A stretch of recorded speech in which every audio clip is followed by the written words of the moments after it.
por nós, pecadores, agora e na hora de nossa morte. Amém. Santo anjo do Senhor, meu zeloso guardador, se a ti me confiou a piedade divina, sempre me rege, me guarde, protege. São Miguel Arcanjo, defendei-nos no combate, sede o nosso refúgio contra as pode sentar, ciladas do demônio. Ordena-lhe Deus, instantemente o pedimos, e a vós, príncipe da milícia celeste, pelas virtudes divinas, precipitai no inferno a Satanás e a todos os espíritos malignos que andam pelo mundo para perderem as almas, assim seja. Quem é que sabe quem criou essa oração? Quem escreveu essa oração? Ou qual momento essa oração foi redigida? Essa oração foi redigida pelo Papa Leão XIII, no ano de provavelmente 1886. Papa Leão XIII era um homem muito santo, um homem muito justo, e ele celebrava uma missa de manhã e depois ele assistia uma outra missa em ação de graças. E assistindo essa missa em ação de graças, o secretário dele lá percebeu que de repente ele ficou pálido, ele ficou mudo, e ninguém entendeu o que estava acontecendo. Assim que terminou a missa, ele correu para a secretaria, a sala dele lá se trancou, e meia hora depois ele saiu com um papel na mão. Ele escreveu essa oração aqui, chamada a oração do pequeno exorcismo. Essa oração Deus colocou no coração dele porque ele teve uma visão do demônio diante de Deus, dizendo: dá-me mais tempo e eu destruirei a igreja. Dá-me mais poder e eu destruirei a igreja. E o Papa Leão XIII ele ficou tão terrificado com aquela visão, que ele determinou que em todas as santas missas, no final de todas as santas missas, se rezasse essa oração, se rezasse a Salve Rainha e 3 Aves Marias. E eu tenho certeza que essa oração segurou Satanás por muito tempo, até nos dias de hoje. E é isso que nós temos que entender, porque se nós não entendermos que realmente, como o próprio Jesus falou para Pedro, Pedro, Satanás reclamou para ajoelhar-te. Foi o que Jesus falou. Mas tenha coragem. Eu intercedi por ti. Pega a tua palavra no livro de Jó. Jó capítulo 1. Jó capítulo 1, versículo 6.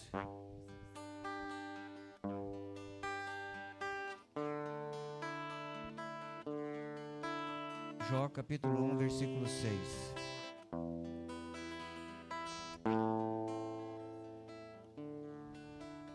O que Jesus quer nos colocar no nosso coração nessa noite é que existe uma batalha espiritual. Existe uma batalha espiritual no nosso meio. E muitas vezes nós não percebemos isso. A própria palavra vai dizer em Efésios 6:10 que o nosso inimigo não é de carne e sangue. O nosso inimigo não é a nossa esposa ou esposa, não é o nosso vizinho. O nosso inimigo é Satanás. E desde o início da criação praticamente do mundo, que tem sido essa batalha espiritual constante. Acharam? Livro de Jó, capítulo 1, versículo 6. E diz a palavra assim: um dia em que os filhos de Deus se apresentaram diante do Senhor, veio também Satanás entre eles. O Senhor disse-lhe: de onde vens tu?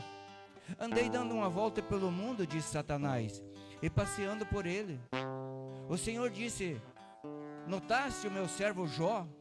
Não há outro igual a ele na terra.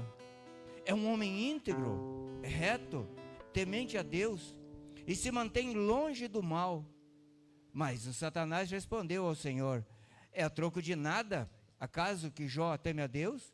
Não cercaste ele com uma muralha, sua pessoa e a sua casa, e todos os seus bens? Abençoastes tudo quanto ele fez, e seus rebanhos cobriu toda a região. Mas estende a mão e toca em tudo que ele possui, e eu te juro que te amaldiçoará na tua face. A tua face. Respondeu o Senhor: pois bem, respondeu o Senhor, tudo o que ele possui está em teu poder, mas não estenda a sua mão contra a sua pessoa. E Satanás saiu da presença do Senhor.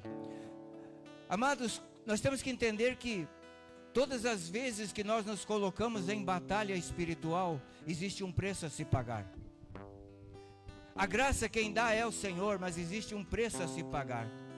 Você olha para a vida de muitos servos e vê que as famílias desses servos estão arrebentados muitas vezes, porque existe um preço a se pagar. Jesus falou que os servos deles fariam coisas maiores do que eles ainda. A semana passada eu entendi o que significa isso, estudando sobre a palavra. Porque quantas pessoas se convertem nos dias de hoje, através dos retiros, através da palavra, através de uma mensagem que a gente fala. Essa é obra muito maior, porque muito mais pessoas se convertem hoje, é claro, pela graça de Deus, mas quando Deus nos usa para acontecer essa graça, a graça acontece. Mas existe um preço a se pagar.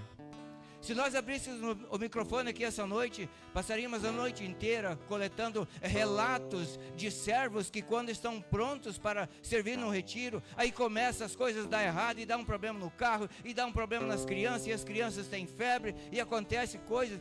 Existe um preço a se pagar, porque nós estamos numa batalha espiritual. É isso que nós temos que ter em mente. Porque se nós formos lutar contra o demônio, nós temos que lutar com as armas espirituais, porque é assim que ele nos ataca. Quantas vezes eu volto dos retiros, já saio do retiro, principalmente quando a gente sai para outra cidade, já volto com uma tristeza no coração. Às vezes na segunda-feira passa o dia, aquela tristeza, aquela vontade de morrer, não tem nenhum motivo para aquela tristeza, mas aquela tristeza domina. Existe um preço a se pagar, existe uma batalha espiritual.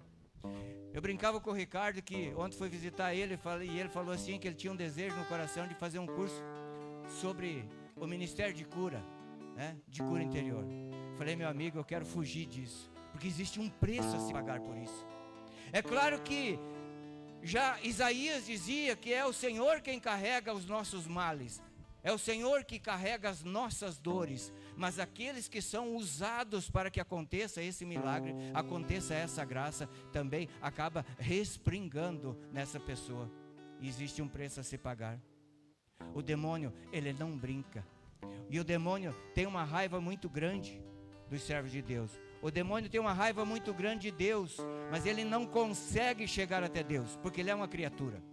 Diante de Deus, o demônio não passa de um grão de areia. E é por isso que ele quer destruir as nossas famílias. É por isso que o Dom Cafarra, quando pediu para a irmã Lúcia, pediu para ela o que estava acontecendo com as famílias, e numa carta para Dom Cafarra, falecido já Dom Cafarra também, ela disse: a batalha final entre Jesus Cristo e Satanás vai acontecer nas famílias. Vai acontecer nas famílias. E vamos falar a verdade, quando vivia no mundão, vivia largado no mundão, estava tudo de boa, tinha diabo nenhum para me atazanar. O Papa Leão XIII diz que se nós tivéssemos a visão dos demônios que pairam no ar, o mundo ficaria numa eterna escuridão de tanto demônio que tem para nos atazanar.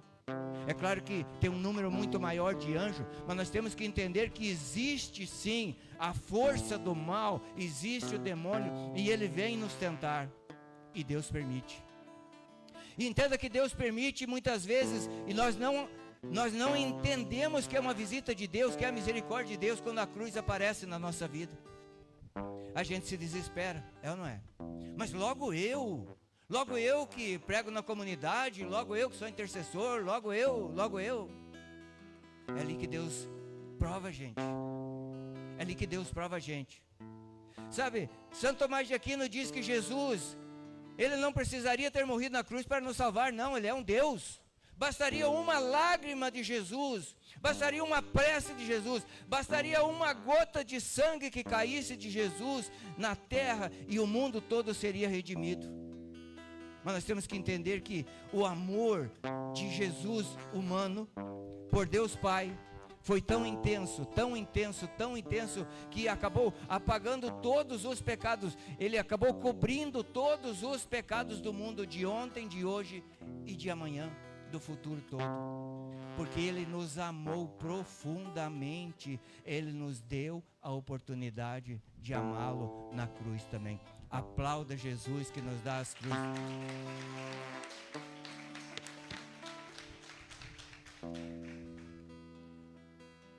Hoje de manhã a gente viu no Evangelho que diz, se não me engano foi hoje que Jesus diz assim: quando o Filho do Homem for levantado, ele atrairá todos para ele. Aqui no livro de Números nós vemos essa passagem que diz, não precisa pegar, livro de Números, vai dizer assim no livro de Números capítulo 21, versículo 7. O povo veio a Moisés e disse-lhe: pecamos murmurando contra o Senhor e contra ti. Roga ao Senhor que afaste de nós essas serpentes. Moisés intercedeu pelo povo. E o Senhor disse: faze serpentes, faze para ti uma serpente ardente e mete-a num poste, num estandarte. E todo que for mordido olhando para ela será salvo. Moisés fez, pois, uma serpente de bronze e fixou-a sobre um poste.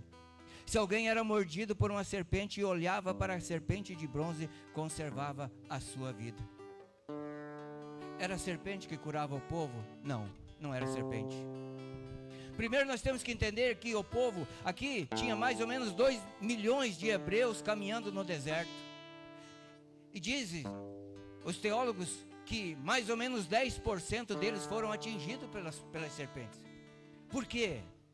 Porque o povo primeiro pediu para Deus dar a libertação. Então eles foram entrando nas cidades e foram guerreando e foram lutando e foram conquistando as cidades da terra prometida. Mas chegou um momento que eles falaram: não vamos mais lutar, está muito quente hoje. Moisés tirou nós lá do Egito, cara, lá tinha as cebolas do Egito, por que veio trazer nós aqui nessa terra? E o povo começou a murmurar e começou a blasfemar contra Deus. Entenda uma coisa: Deus tem a obrigação de nos castigar quando nós ofendemos Ele. Deus tem a obrigação. Santo Afonso Maria de Ligório vai dizer no livro Máximas Eternas que se Deus castigasse o homem logo no primeiro pecado, talvez o homem se salvasse, mas porque a bondade de Deus ela é imensa, Deus vai protelando, e quanto mais passa, mais o homem vai pecando cada vez mais. Deus tem a obrigação de nos castigar. Não como nós castigamos os nossos filhos cheios de raiva, cheios de ira, né? Ele pega a cinta e mói o moleque no laço. Não, Deus tem a obrigação de nos castigar para que nós entendamos para que nós voltemos novamente. Então aqui Moisés levanta esse estandarte. Esse estandarte tinha uma forma de cruz também, era de uns 6 metros de altura por uns 3,5 metros de largura, esse estandarte. E Deus colocou a serpente lá em cima. Por quê? Porque a serpente foi que no deserto, lá no jardim do Éden, que levou o homem e a mulher ao pecado. E agora Deus está levantando a serpente lá em cima. Qual que é a forma de fazer o antídoto contra o veneno da cobra? É a própria cobra, é com o veneno da cobra. Deus Pai estava dizendo, mostrando para a cruz: ó, teu lugar é lá em cima, ridicularizando. E todos aqueles que olhavam para aquele estandarte, então, eram salvos, a sua vida era poupada. Nós temos que não só olhar para a cruz. Tem uma cena linda, maravilhosa, naquele filme do Mel Gibson, que Jesus, quando ele chega na cruz, ele beija aquela cruz, ele abraça aquela cruz, porque ele entendia que através da cruz, ele ia salvar toda a humanidade. E no entanto nós queremos fugir da cruz, o tempo todo nós queremos fugir da cruz. Nós não queremos aceitar. Quantas pessoas que quando acontece que nem Jó, que começa a perder os bens, vão num terreiro de macumba, vão fazer um trabalho, vão fazer um benzimento, lançam mão de tantas coisas que afastam essas pessoas de Deus. Deus está dizendo: vem comigo. Como Paulo dizia: estou crucificado com Cristo. Essa é a proposta de Jesus para nós nessa noite. E vai dizer lá no livro de Jó que o segundo castigo foi pior ainda. Jó não perdeu só os seus bens materiais, Jó perdeu a sua saúde. Diz a palavra que Jó ficou coberto de lepra. E aí só tinha 3 amigos, aspas, dele, que mais estavam ali para atazanar ele do que para ajudar. E diziam: você pecou. Não, você pecou. Porque naquela época, quem passava por uma doença, quem não tinha filhos, era amaldiçoado. E eles ficavam tentando fazer com que ele entendesse, porque ele teria pecado. Ele disse: eu não pequei, eu sou justo. Aí vinha a mulher dele e dizia: amaldiçoa esse teu Deus e morre. E ele dizia: não, Deus dá, Deus tira. Deus dá, Deus tira. Nu eu vim ao mundo, e nu eu irei até ele. É a perseverança do justo. É Deus mostrando através do livro de Jó que não é porque a pessoa é justa, não é porque a pessoa está procurando andar pelo caminho, está procurando carregar a cruz que Deus manda, que ela vai ser isenta da cruz. Não. Deus precisa nos enviar as cruzes, e nós não entendemos isso. Nós queremos fugir. Quantas famílias arrebentadas porque não houve o perdão. Quantas famílias, e aí vai, e outro casamento, e vai se arrebentando, e é filho jogado pelo mundo. Existe uma palavra que eu tenho medo por aquelas pessoas, a palavra que diz assim: os filhos de uniões ilegítimas serão os juízes dos seus pais, no dia do juízo final. Se não me engano, está em Provérbios. E quanto mais nós nos afastamos da cruz, mais nós nos aproximamos do nada. Do nada. Santo Agostinho vai dizer exatamente isso. Quanto mais nós nos afastamos da cruz, mais nós nos aproximamos do nada. Então no livro de Números está um proto-evangelho. Jesus aqui está dizendo que se o pecado nos derrubou, é necessário que nós nos coloquemos na cruz de Cristo e nós mostremos para Ele: Senhor, hoje eu não tenho nada, hoje eu só tenho o pecado. E quantas vezes a gente vai rezar e está totalmente vazio e não consegue se concentrar, e não consegue ler, atribulado com as coisas do mundo, e não consegue fazer silêncio. Essa é a hora de se colocar na cruz de Cristo e dizer: Senhor, hoje eu só tenho isso, só essa miséria em mim. Eu só posso te oferecer essa miséria, só isso. É isso. Jesus, Ele quer que nós o amemos de volta, mas muito mais Ele quer que nós permitamos que Ele nos ame, porque nós não temos amor em nós mesmos para amar Ele. É preciso primeiro que Ele coloque amor em nós para que nós o amemos. E não existe maior amor do que aquele que dá a vida pelo irmão. O próprio Jesus falou. É por isso que existe a cruz. É por isso que existem as batalhas espirituais no nosso dia, no nosso meio. É por isso que, embora Isaías 53 vai dizer que Jesus carregou sobre si as suas dores, as nossas dores, é preciso que nós nos coloquemos com Ele também, né? A segunda carta aos Coríntios, capítulo 5, versículo 14, vai dizer: o amor de Cristo nos constrange. E nos constrange mesmo, e tem que nos constranger, porque quantas vezes quando a gente olha para a realidade da cruz, olha para aquilo que Jesus, sendo um homem justo, sendo um homem santo, teve que passar por tudo isso. Santo Tomás de Aquino nos ensina que ninguém passou uma dor maior do que Jesus Cristo passou nesse mundo. Não só dor física, mas entenda que esse homem era um homem santo, era um homem que não tinha nem sequer um pecado venial. Jesus era um homem santo. Tenta imaginar uma pessoa santa, quando aparece uma cena de impureza na frente dela, imediatamente ela se esconde, ela fecha os olhos. Agora imagina a alma de Jesus, uma alma pura, uma alma limpa, e de repente a alma dele absorve todos os nossos pecados. Todos os pecados cometidos lá atrás, no passado, todos do presente e todos do futuro. Não tem como haver um tormento maior para uma alma santa do que de repente estar de posse de todos esses pecados. E aí muitas vezes, por uma coisinha de nada, nós queremos fugir da cruz. Quem foge da cruz é o demônio. É só ele que foge da cruz. Sabe, no nosso dia a dia, Deus nos oferece oportunidades de amá-lo todos os dias, desde manhã. Desde quando a gente abre os olhos, Deus nos oferece oportunidades de amá-lo na cruz, no trabalho do dia a dia. E muitas vezes nós vamos murmurando, porque o meu chefe é isso, porque o meu chefe é aquilo, aquele cliente é chato, aquele cliente, eu não gosto dele, eu não quero esse serviço, eu não quero isso, eu não quero aquilo. O Padre Léo já dizia que a murmuração é a oração do encardido, é o louvor do encardido. E o demônio fica feliz porque nós deveríamos glorificá-lo como Paulo e Silas fizeram no Atos dos Apóstolos, que lá pela meia-noite eles estavam nus, lá no porão, um frio, e eles louvaram a Deus. E naquele louvor deles, todas as cadeias se abriram, as portas se abriram, as correntes caíram, porque quando a gente louva a Deus na dificuldade, e o demônio não entende, o demônio não consegue entender isso, porque o demônio não tem humildade. Essa oração que nós fizemos aqui de São Miguel Arcanjo, até um pouco tempo atrás eu pensava que São Miguel Arcanjo era o top do top dos anjos, era o cara, era o general dos anjos, mas não. Um arcanjo, ele só está 1 grau acima dos anjos, que tem os 9 graus, os 9 coros dos anjos. Mas São Miguel Arcanjo, ele derrotou Satanás por causa da humildade que ele tinha no coração, que ele falou, quem como Deus, né? Mihael, quem como Deus. E o demônio não entende. O demônio não entende que é a humildade.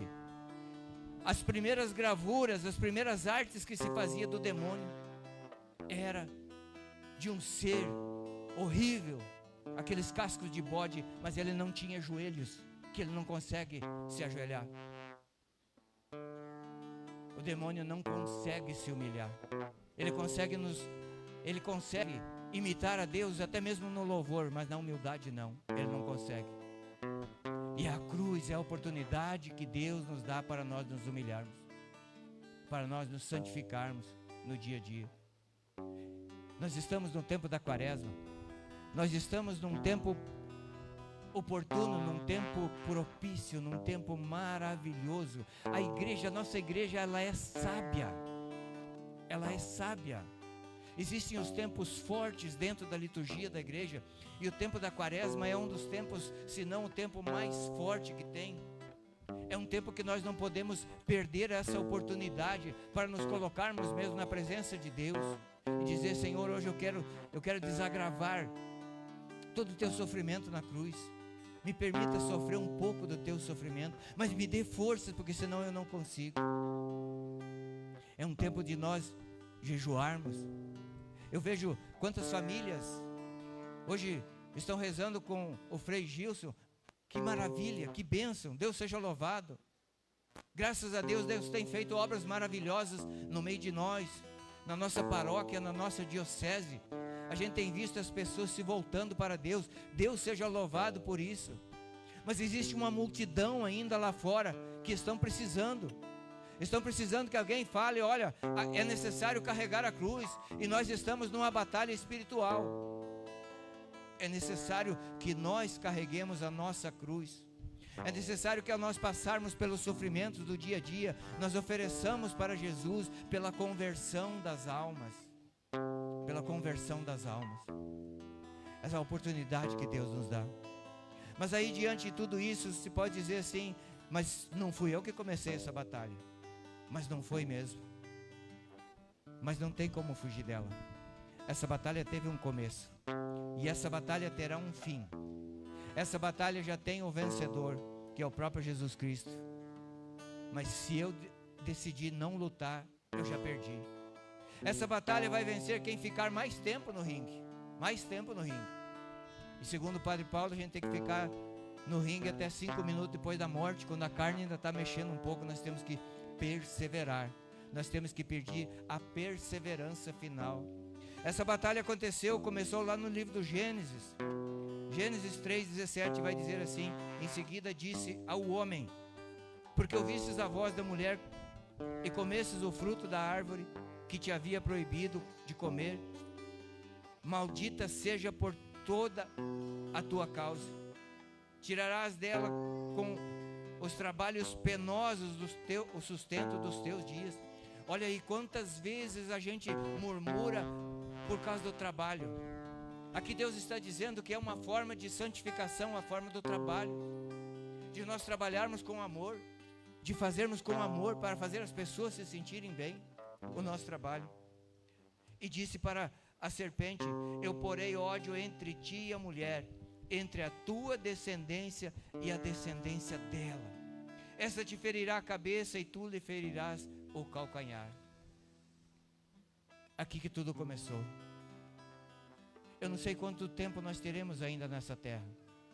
Eu sei que nós só temos hoje. E hoje é o dia de fazer como Jesus fez lá no alto da cruz. Quando chegou que ele abraçou a sua cruz e beijou a sua cruz, olhando assim com uma devoção tão grande, tão grande. Eu sei que tudo isso parece difícil. E é realmente difícil. E é realmente penoso. Mas entenda que Jesus nos deixou aqui na terra a sua mãe, justamente para que nós nos apegássemos a ela. Nossa Senhora, segundo Santo Afonso Maria de Ligório, foi a primeira a fazer a Via Sacra. Ela passava todos os dias, ela fazia o caminho que Jesus fez, e aonde ela lembrava que ali Jesus tinha derramado o sangue, ela beijava o chão aonde Jesus tinha passado. Nossa Senhora, o coração dela se dilacerava de saudades do filho. Ela desejava morrer para poder estar com o filho. E no entanto Jesus deixou ela aqui, porque Jesus sabia que a igreja nascente não teria forças por si só. E sabia que eu e você, nós não temos essa força.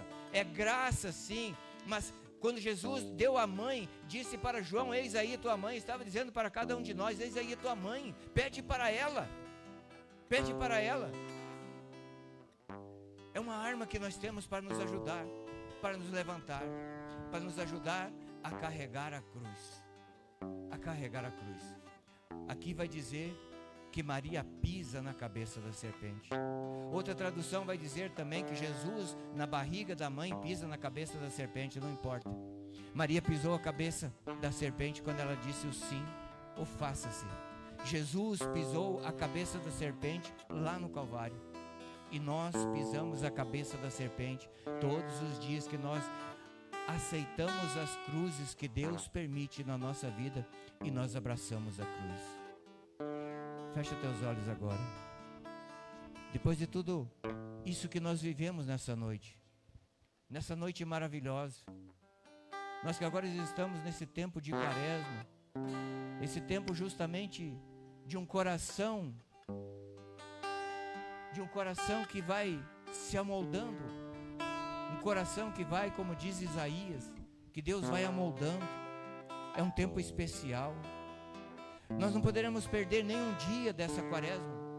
E se você não fez propósito ainda, não está vivendo uma vida mais intensa de oração, ainda é tempo, meu irmão, ainda é tempo.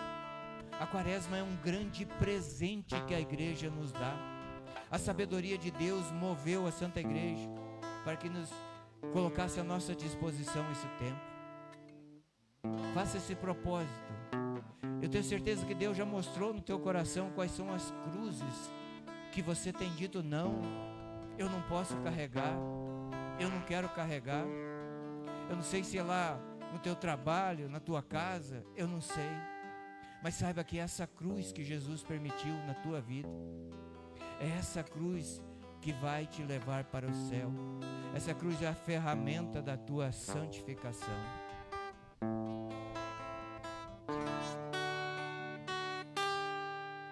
O peso da cruz derrubou o Rei Jesus. Só um